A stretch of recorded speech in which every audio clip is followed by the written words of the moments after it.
Hola chicos, ¿cómo están? En esta oportunidad vamos a iniciar un nuevo tema de trabajo dentro del programa de la materia Historia. En este caso vamos a trabajar con el Paleolítico y las teorías del poblamiento americano. El periodo paleolítico, como ustedes verán en la imagen, es un periodo en el que nosotros vamos a poder observar de qué manera van a ir avanzando con el paso del tiempo esos homínidos que trabajamos con el trabajo práctico anterior.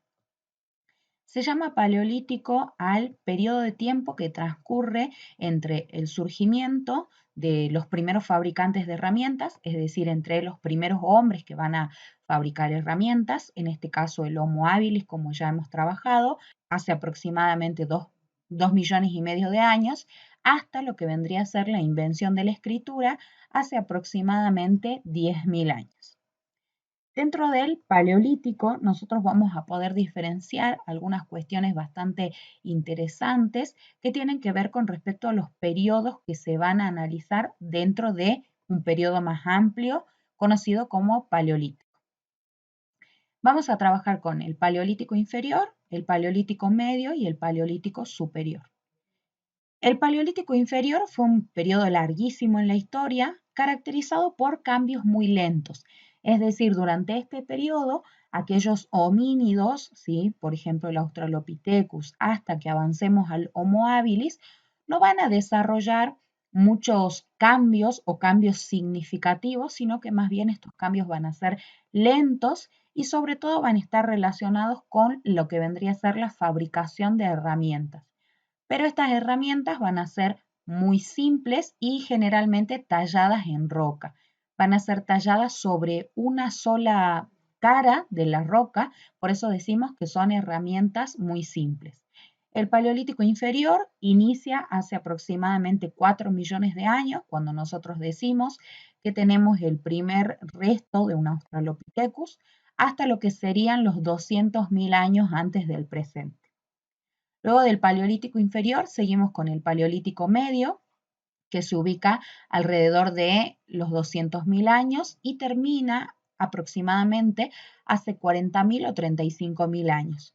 Durante este periodo ya vamos a ver que los hombres van a cambiar un poco, los cambios van a ser más significativos, van a ser más visibles, porque no se van a manifestar en un tiempo muy largo, sino que más bien van a ser cambios más visibles. En este caso podemos decir que los hombres durante el Paleolítico medio van a empezar a utilizar adornos personales y también objetos rituales. Luego del Paleolítico medio, nosotros vamos a tener un Paleolítico superior que inicia aproximadamente hace 40.000 años y termina hace 12.000 años antes del presente. Durante este periodo ya vamos a ver cambios mucho más significativos y vamos a analizar, por ejemplo, cuestiones como la confección de herramientas, que ya no solamente van a ser de piedra y no solamente van a estar trabajadas sobre un sector de la piedra, sino que van a ser piedras bifaciales, armas bifaciales. También vamos a ver que se trabaja el hueso, el marfil, los cuernos de los animales y van a aparecer utensilios que son mejor elaborados y que están destinados o adaptados a funciones específicas que van a desarrollar los hombres para este momento. Por ejemplo, en la imagen que ustedes están viendo, uno de los cambios que se va a observar con respecto a las herramientas tiene que ver con la utilidad que se da a las mismas. Pueden ser, por ejemplo, la limpieza que se realiza de los animales luego de la caza o armas específicas para la cacería según el tamaño de los animales y la situación en la que se lleve a cabo la cacería. Dentro de las características que también nosotros podemos analizar con respecto a a las primeras formas de organización, especialmente centradas en el Paleolítico, vamos a decir que estos grupos se van a caracterizar por tener una vida orientada en ciertas características. Dentro de ellas podemos señalar la caza, la pesca y la recolección, su forma de vida y cuál es la forma de organización familiar que llevan a cabo. Comencemos con la primera, es decir, vamos a hablar de su alimentación. Las sociedades del Paleolítico en general van a tener una economía depredadora, ¿Qué significa esto? Que ellos van a arrasar, en cierta manera, con las especies animales y vegetales que encuentren en el camino. ¿Y por qué decimos que es depredadora? Porque ellos no se dedican a producir o a reproducir nuevamente la cantidad de alimentos que han utilizado. Dentro de esta economía depredadora, ellos se van a dedicar a la cacería, que es la actividad fundamental que realizan, y eso va a ser complementado con la recolección de frutos silvestres, semillas, raíces, huevos y también con la pesca. Otra característica que podemos trabajar con respecto a los primeros grupos del Paleolítico tiene que ver con su forma de vida. Estos grupos, debido a la economía que practican, que en este caso ya habíamos señalado es una economía depredadora, no van a permanecer en el mismo lugar durante mucho tiempo, sino que más bien se van a ir trasladando por un territorio. Esto se debe a que, como ya habíamos señalado, van depredando y no generan un nuevo alimento o no generan un ciclo reproductivo en los alimentos que asegure que ese alimento vaya a estar presente luego de que se haya terminado con las provisiones que tenían. Por lo tanto, cuando ya no quedaban alimentos para recolectar, cuando ya los animales habían sido depredados o los animales se habían retirado a otros territorios, e incluso cuando el frío provocaba escasez, era momento de que estos grupos se trasladasen hacia otros espacios. Por eso decimos que son nómades debido a que se trasladan de un lugar a otro en busca de alimento.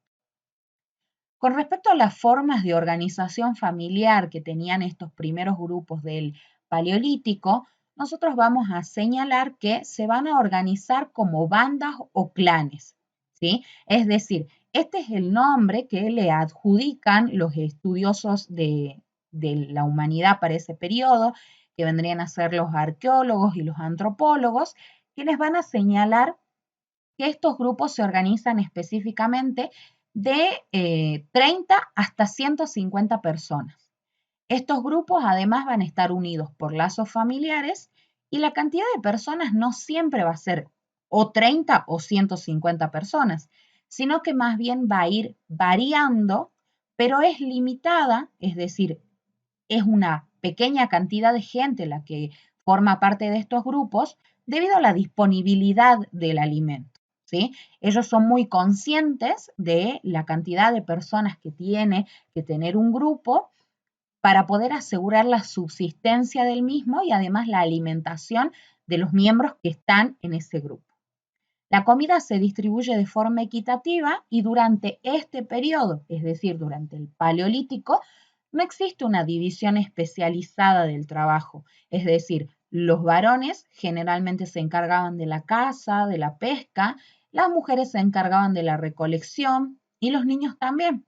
Pero no es que es una actividad que excluía a unos y a otros. Generalmente eran grupos que se generaban, grupos familiares, que se dedicaban a la actividad que tiene que ver con la alimentación del mismo grupo que estamos hablando.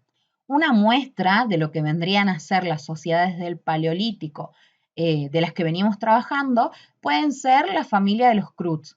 Es una película animada que muestra la realidad de los hombres de esta época, hombres y mujeres, que han tenido que vivir durante este periodo. Sin embargo, tenemos que tener en cuenta que más allá de lo que significa la animación, en realidad estos grupos humanos debían atravesar serias contingencias y debían estar en relación también a los depredadores con los que se enfrentaban.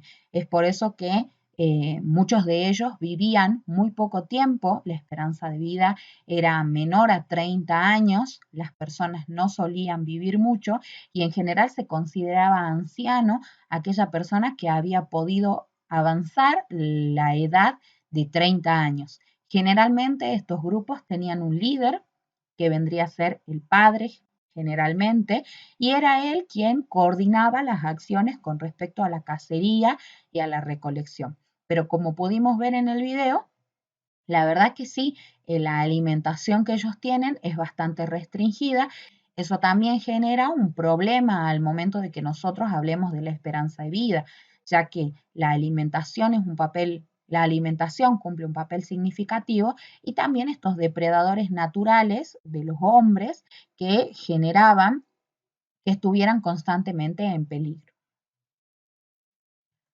Ahora bien, ¿qué podemos señalar con respecto a este grupo humano? También van a desarrollar ellos algunas expresiones artísticas y culturales, como por ejemplo el arte paleolítico.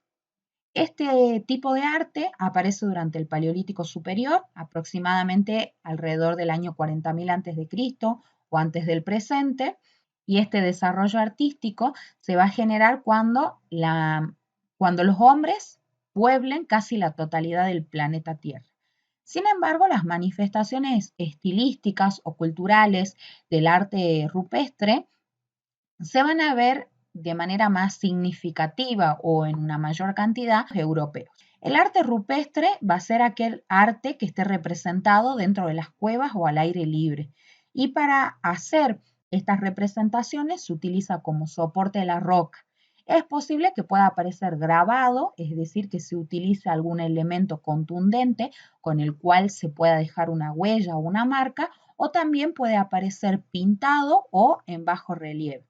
Cuando se hacían pinturas, por ejemplo, lo que se utilizaban generalmente eran pigmentos de tipos naturales que se obtenían, por ejemplo, de la sangre de la sangre de los animales mezclada también con tierra, con barro, con arcilla y en otras oportunidades también con pigmentos que tenían que ver con la naturaleza misma, como por ejemplo las hojas, las flores, los frutos, que también brindaban una tintura para hacer posible este tipo de arte.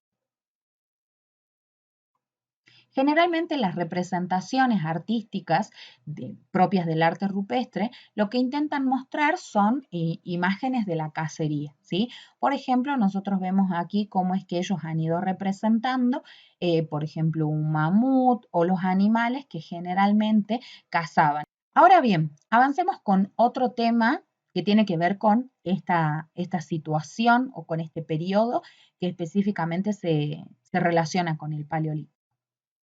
Durante la última etapa del Paleolítico, es decir, el Paleolítico superior, ya cuando nosotros podemos hablar de las especies del Homo sapiens particularmente, y cuando ya las especies de Homo se hayan extendido en casi la totalidad del planeta, vamos a poder hacer referencia a las teorías del poblamiento americano. Ahora, ¿por qué vamos a hablar de las teorías del poblamiento americano? Porque como ustedes bien sabrán, nosotros habíamos dicho la clase anterior que generalmente el hombre, la primera especie de homínidos, surge en África. De ahí en adelante, este hombre que surge en un extremo de África, lo que va a hacer es expandirse hacia otras regiones del continente, es decir, ir en busca de nuevos espacios, recordemos que es nómade, y eso lo va a llevar también a salir del continente, es decir, ir hacia lo que vendría a ser la zona de Europa, ir hacia la zona de Asia, poblar también Asia, también podían llegar a lo que vendría a ser el continente oceánico y poblar el mismo, ¿sí? Lo que vendría a ser la zona de este continente. Y ahora, ¿qué es lo que sucede o qué es lo que va a permitir que este hombre llegue a un nuevo continente? Porque este hombre va a llegar a lo que vendría a ser el continente americano. Pero antes de hablar de eso, nosotros tenemos que saber cuál es el contexto que se atraviesa para que sea posible este proceso histórico. Tenemos que tener en cuenta primero que nada la glaciación de Wisconsin. ¿Qué es la glaciación de Wisconsin? Comenzó hace aproximadamente unos 80.000 años y fue aprovechada por el hombre para hacer su paso desde Asia hacia América por el estrecho de Bering, según una de las teorías más aceptadas por la comunidad científica. ¿Qué pasa durante este periodo? El clima terrestre se va a volver sumamente frío y es en este momento en el que los glaciares van a avanzar más allá de los casquetes polares que existen delimitando la zona del Ártico y la Antártida y se va a generar que los continentes se cubran de hielo, se congelen los lagos, las lagunas, los ríos y los mares, que son de poca profundidad, desaparecen.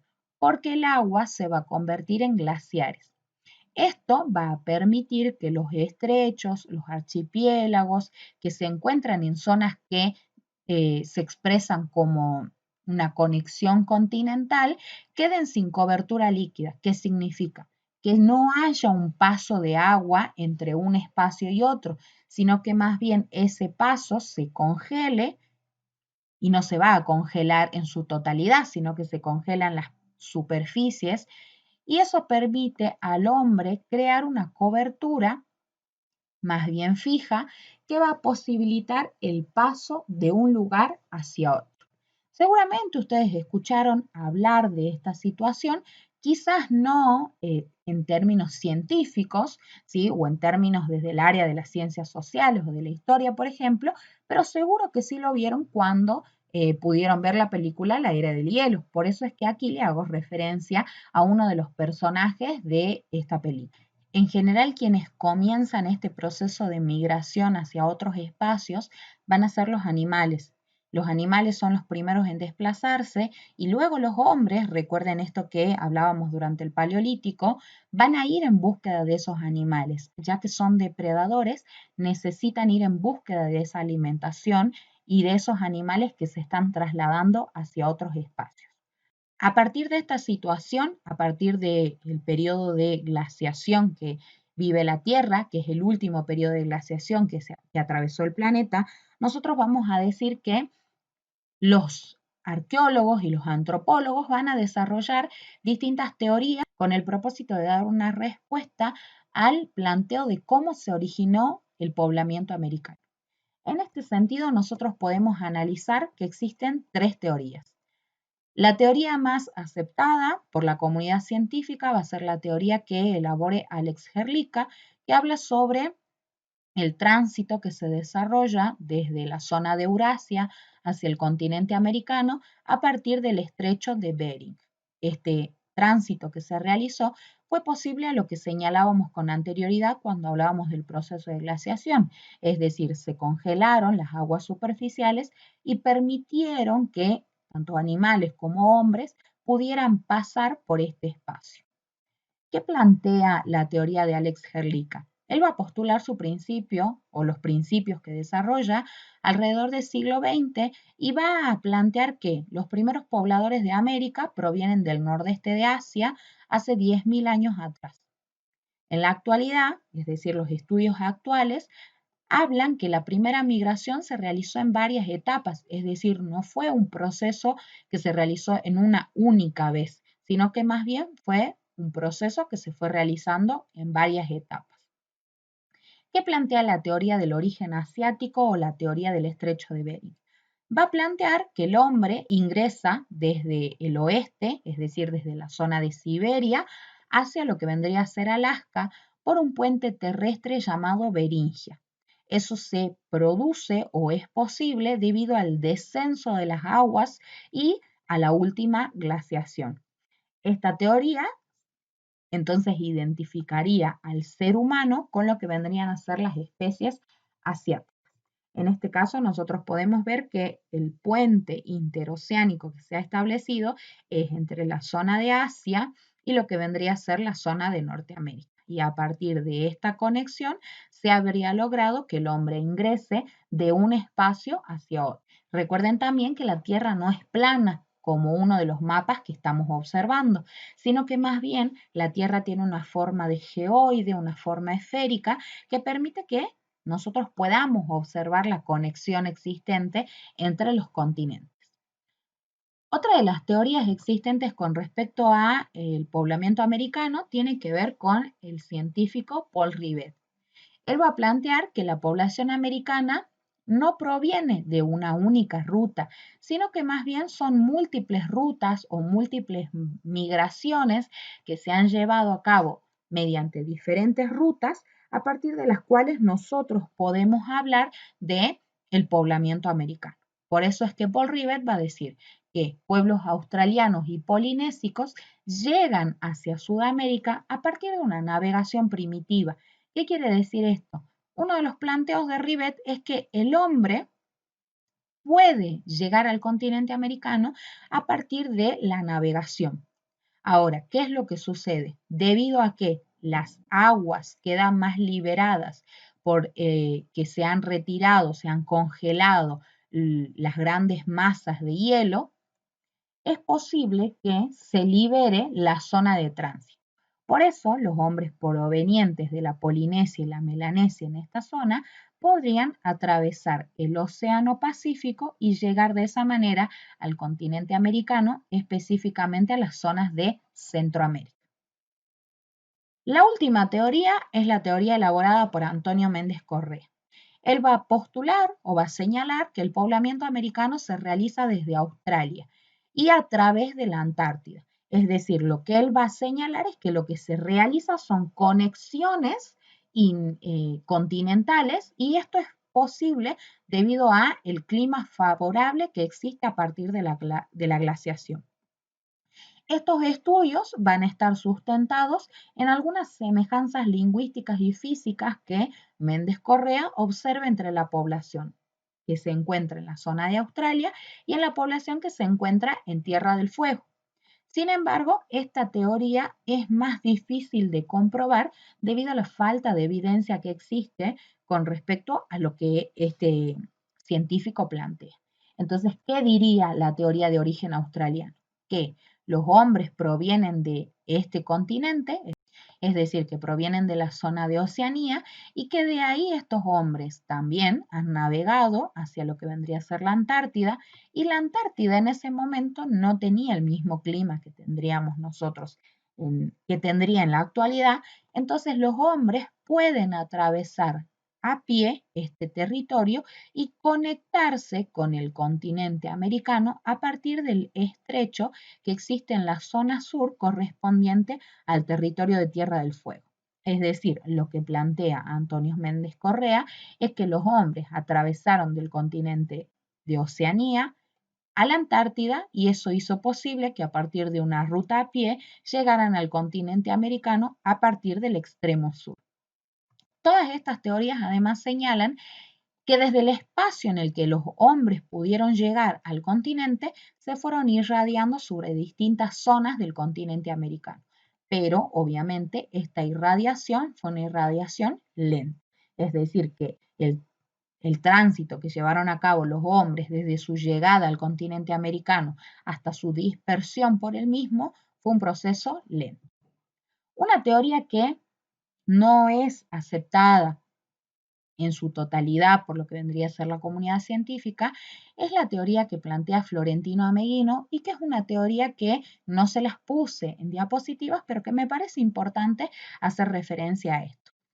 Florentino Ameghino fue un científico argentino que planteaba que el hombre no había surgido en África, sino que este hombre había surgido en la Pampa Argentina y que desde la Pampa Argentina el hombre había podido migrar hacia el resto del planeta Tierra. Sin embargo, la teoría de Florentino Ameghino es rápidamente descartada por la comunidad científica porque el sustento que tiene son una serie de restos animales y vegetales que, al ser comprobados por datación científica, como ya habíamos visto en la clase pasada, que utilizan las ciencias auxiliares de la historia, van a poder observar que los restos que plantea Florentino Ameghino son de hombres, en realidad son de algunas especies de felinos, por lo tanto no se sustenta su teoría y no forma parte de las teorías que explicarían el poblamiento americano. En síntesis, lo que nosotros podemos decir del poblamiento americano es que existen diversas teorías con respecto a de qué manera el hombre va a poblar el continente americano. Las teorías de las que trabajamos, la de Paul Rivet, la de Alex Herlika, la de Méndez Correa, son teorías que están respaldadas por evidencia biológica, geológica y cultural. Pero, en resumen, lo que intentan demostrar estas teorías es que el ingreso del hombre hacia el continente americano es múltiple, es decir, no existe una única explicación. ¿Y qué es lo que tratamos de entender en historia? Que los procesos históricos tienen múltiples interpretaciones y múltiples formas de analizar. Espero que hayan podido comprender esta temática y nos estaremos encontrando en otra próxima oportunidad.